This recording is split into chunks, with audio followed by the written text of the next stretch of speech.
현대 시크릿의 저자 론다버는요, 오프라 윈프리 쇼에 출연해서 자신의 책은 이 책의 일부를 다뤘으며 영감을 받았다고 고백했어요. 스노우 폭스 북스, 세기의 책들, 20선, 천년의 지혜 시리즈 중 경제경영 4편 중에 두 번째 책은 불멸의 지혜입니다. 이 책인데요, 이 책의 최초 출판일은 1910년이에요. 113년 동안 11개 언어로 1341번이나 개정판으로 출간되고 있는 책입니다. 이 책의 메인 카피가요, 현대 자기계발 도서의 시작, 이 책부터 읽으십시오예요. 왜 이런 카피를 붙였을까요? 저도 20년 가까운 시간 동안 자기계발 서적을 만들고 또 읽고 있고 마케터로도 활동하면서 많은 도서를 접해온 사람의 좀 입장에서요, 딱 이렇게밖에 더 이상 쓸 카피는 없다는 생각이 들었기 때문입니다. 이 책은 딱 들고 말을 하려는 순간 제 스스로 말문이 좀 막히는 걸 느껴요. 책을 만든 사람이라서 또 가장 잘 소개할 것 같지만 책을 손에 드는 순간 이 엄청난 지혜와 진리를 내가 어떻게 전해야 하지? 라는 생각이 먼저 드는 것 같아요. 뭐랄까, 형용사나 미사오고를 사용해서 이 책을 설명하고 싶은 충동이 사로잡힌다고 할까요? 정말 이 책부터 읽으십시오 라고밖에 할 말이 없는 책입니다. 이 책이 처음 나왔을 때는요, 그렇게 많이 팔리지 않았었다고 해요. 왜냐하면 일부 권력가들이 이 책을 갖게 되고 절대 외부로 나가지 못하게 했기 때문이라고 하네요. 그들은 이 책을 통해 막대하거나 상상하지 못할 정도의 부를 만들고는 자기들의 자녀들에게 유물처럼 전해줬다고 해요. 그러다가 1997년 미국에서 부자가 되는 과학 네트워크라는 세미나를 통해서 완전히 공개되고 그 이후에 폭발적으로 여러 사람들에게 읽히면서 퍼져나가게 됐다고 합니다. 이 책은요, 나폴레옹 힐의 생각하라 그리고 부자가 되어라보다 찰스 헤넬의 성공의 문을 여는 마스터키보다 더 먼저 출간된 책이고요. 천문학적으로 판매된 두 도서의 저자들 역시 이 책에서 영감을 얻었다고 밝힌 기록이 남아 있습니다. 흔히 시크릿이라고 말하는 것이 사실 책 제목이었지만 근래 들어서는 시크릿 하면 왠지 하나의 대명사처럼 사용되고 있잖아요. 2007년 시크릿은 그야말로 전 세계를 강타했던 책이고 너무나 많은 사람들에게 읽히면서 하나의 메시지를 남겼죠. 그게 뭔가요? 여러분 모두 알고 계시죠? 내가 원하는 그 모든 것을 생생하게 원하고 생각하면 모든 것이 이루어진다, 이 메시지 아닌가요? 그래서 어떻게 됐죠? 시크릿을 따른 많은 사람들이 오히려 시크릿을 허무맹랑한 주장을 하는 그냥 그런 이야기를 펼치는 공상과학 또는 몽상가들이나 따라하는 말도 안 되는 행위, 막 이렇게 말하는 반대의 상황을, 그런 사람들이 많이 나오는 상황을 만들었잖아요. 현대 시크릿의 저자 론다버는요, 오프라 윈프리 쇼에 출연해서 자신의 책은 이 책의 일부를 다뤘으며 영감을 받았다고 고백했어요. 그리고 이 책의 한 부분을 다뤘다는 말을 하거든요. 저 역시 시크릿을 읽었고요, 굉장한 내면의 파동을 느꼈었어요. 한편으로는 반대의 주장을 하거나 시크릿이 주장하는 바를 조롱하고 또 그런 조롱조로 말하는 사람들의 말도 지금은 좀 수긍이 가요. 그런데 현대 그녀가 밝힌 내용처럼 이 책에서 영감을 받았고 일부 내용을 다뤘다는 말을 왜 했는지 이 책을 보면 정확하게 알 수 있었어요.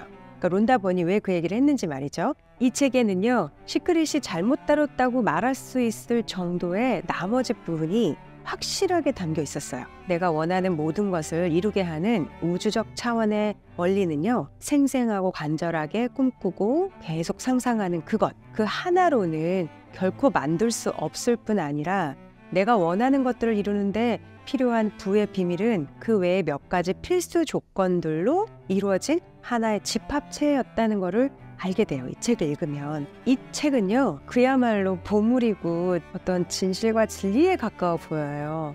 어떤 말로도 논리로도 반박할 수 없는 메시지들이 들어있었어요. 이제 책이 말하는 것을 조금 들여다볼게요. 우선 우주에는 우주의 실체에 대해서 이해가 필요하다, 이걸 강조하고 있는데요. 우주는 모든 것을 만들어내는 눈에 보이지 않는 무용의 실체로 이루어져 있다고 말합니다. 우주, 이 공간, 우주는 저기 저 하늘 위가 우주가 아니에요. 이곳, 우리가 있는 이곳도 우주예요. 우리가 우리 입장에서 저 먼 미지의 공간을 우주라고 부르지만 우주에서 보면 이곳, 지금 여기도 우주거든요. 이 우주, 그러니까 무한한 허건, 공간, 이 공기 안에 있는 이 우주를 형성하고 있는 여기에요. 실존하고 있는 것이 바로 무엇이든 만들어내는 무용의 실체, 바로 그것이 있다는 거예요. 사람은 생각하는 물체를 실체하는 것으로 만들어낼 수가 없다고 책은 명확하게 설명해요. 그렇다면 어떻게 내가 원하는 거를 상상하고 생각하는 걸로 그걸 만들어낼 수 있죠? 그 생각은 바로 그 무형의 실체에게 내가 바라는 그것을 생각으로 전달함으로써 만들 수 있다고 책은 말하고 있어요. 여기까지는 시크릿이랑 같죠? 그러니까 내가 먼저 내가 원하는 실체를 사고 생각하는 형태로 떠올리고 그 떠올린 것을 모두 만들어내는 무형의 우주의 실체에게 전달하는 것이다. 자, 이렇게 이해하면 되겠죠? 사람이 자신의 바람이나 원하는 것을 생각하고 더 또렷하게 지속적으로 생각하는 순간 이 무형의 우주적 실체는 그 실체를 만들기 시작하게 되는 거라고 해요. 이때 그 스타트 버튼이 있었어요. 그것이 바로 감사예요. 매 순간 감사하는 마음을 갖고 품고 내가 원하는 그것이 이루어졌다는 사실에 감사를 표현하는 것이 바로 자기가 생각으로 떠올린 것이 우주적 실체가 실제화하게 만드는 시작 버튼을 누르게 되는 행위가 된다. 책에는 이렇게 설명하고 있어요. 감사는요, 평소에도 생활 속에서 계속 할수록 좋기 때문에 매일 감사하는 마음으로 내가 원하는 그 모든 것이 이루어질 거라는 확신, 내가 이루어질 거야 이게 아니라 당신이 믿든 안 믿든 이 우주적 실체는 내가 바라는 그 실체를 생각하면 이게 만들어진다는 거예요. 그래서 그거를 이해하면 내가 생각한 순간 이미 이 우주의 무형의 실체는 내가 원하는 걸 만들고 있구나. 그거를 알게 되면 감사할 수밖에 없다는 거거든요. 시크릿에서 다루지 못했던 또 하나의 매우 중대한 사실은 바로 그 감사와 더불어 내가 바라는 것이 나에게 오는데 걸리는 시간을 인식하는 거였어요. 모든 것은요, 그것이 내게 오는데 걸리는 시간이 필요한데요. 가령 나무의 씨앗을 심는다고 해서 나무가 곧장 모두 자라진 않잖아요. 내가 큰 나무를 가질 거야 생생하게 생각을 했어. 씨앗을 심었어. 그리고 정말 믿었어. 감사했어. 그럼 나무가 자라나요? 아니죠. 반드시 나무는 자라겠죠. 근데 그 나무가 자라는데 꼭 필요한 필수 시간이 존재하잖아요. 그래서 모든 바람은 그 바람의 크기나 경중에 따라 제각각 모두 나에게 오는 시간이 반드시 뒤따른다는 사실이었어요.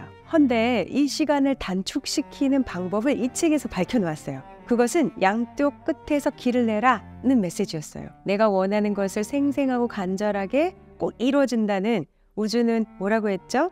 모든 사물을 만들어내는 무용의 실체로 이루어져 있다고 했죠. 우주의 실체는 모든 것을 사람이 떠올려 바라는 것을 무조건 만들어낸다는 거예요. 에너지로 구성되어 있기 때문에 반드시 만들어지고 있을 수밖에 없고 그것이 내게 좀 빨리 왔으면 좋잖아요. 내게 좀 빨리 왔으면 하잖아요. 만들어지는 건 확실한데 빨리 왔으면 좋겠죠? 근데 내가 원하는 것을 생생하게 상상하고 떠올리되 반드시 이루어졌다는 마음에서 나오는 감사로 이제 버튼을 켰어요. 그리고 나서 나에게 그 모든 것이 빨리 오게 만드는 방법은 바로 양쪽 끝에서 길을 내라 이 메시지였어요. 그러니까 양쪽 끝에서 길을 내고 있어야 한다는 건데요. 여러분 터널을 팔 때 어떻게 하나요? 양쪽 끝에서부터 파내서 가운데서 만나게 하는 기법이 있잖아요.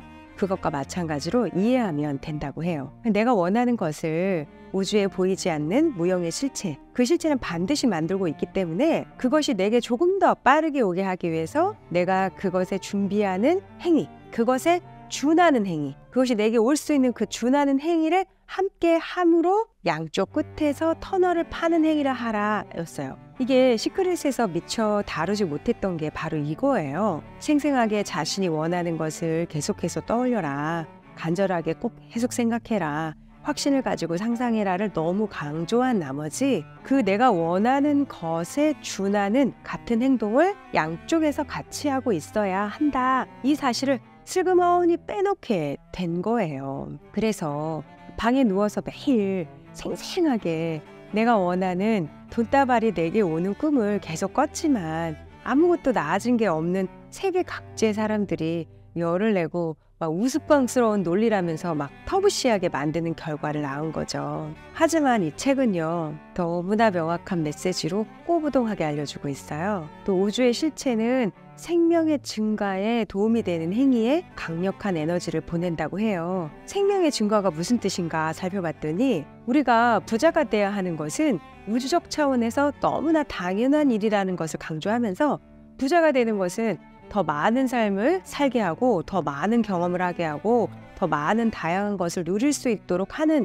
일이라는 건데요. 말하자면 직장인으로만 살면 퇴근하고 다른 삶은 살기 힘들잖아요. 근데 돈이 많은 직업을 가진 사람은 어떤가요? 뭐 부모로, 또 자녀로서, 개인으로서 취미나 여가 활동에서 다양한 경험을 하면서 많은 것을 보고 느끼고 즐기면서 지내죠. 바로 이것이 우주의 실체, 우주가 바라는 생명의 증가와 같다는 거예요. 그러니까 말하자면 내가 여러 포지션으로 사는 걸 말하는 거죠. 또 생명의 증가에 강력한 에너지를 보내는 우주적 실체가 있기 때문에 내가 비즈니스를 하는 일을 반드시 상대에게 내가 주는 돈 가치 이상으로 적용되도록 거래를 해나가라는 의미였어요. 책은요, 모든 논리를 하나의 제목으로 설명합니다. 부자가 되는 것은 명백한 과학이며 학문이라고 말해요. 부자가 되는 것은 어쩌다 행운으로 운 좋게 이루어지는 것이 아니라 명확한 학문이며 프로그램이기 때문에 이 프로그램을 사용하면 매번 같은 결과만이 나오게 된다고 말하고 있어요.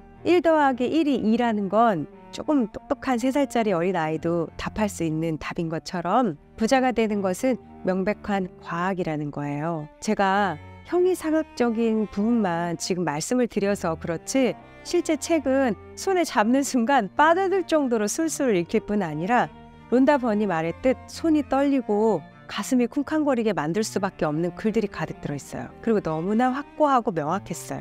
이 느낌을 실제 여러분이 느껴보시기를 바라요. 책의 일부를 읽어드리면서 마무리하는 걸로 할게요. 제가 어쩐지 설명을 잘할 자신이 없었거든요. 생각은 창조적인 힘을 일으키는 원동력입니다. 하지만 내 행동에 관심을 기울이지 않고 생각에만 의존해서는 안 됩니다. 이것이 바로 많은 과학적 형이상학 사상가들이 난간에 부딪히고 제자들에게 배척당하며 대중의 신뢰를 얻지 못하는 그릇된 가르침입니다. 즉, 생각과 개인적인 행동을 연결하지 못한 것입니다. 생각으로는 깊은 산속 광산에 묻힌 금을 우리에게 오게 할 수 있겠지만 그 금이 저절로 광산에서 나올 수는 없습니다. 그 금들이 스스로 다듬어지고 저절로 금화로 만들어져서 도로를 굴러나와 내 주머니까지 들어오진 않습니다. 내가 생각하고 바라고 목적하고 요구했던 어떤 것이든 그것이 나에게 가까이 다가와 도착하려고 할 때는 그것들이 다른 사람의 소유에 있는 상태일 것입니다. 당신이 원했던 그것은 다른 사람 손에 들려 있을 것입니다.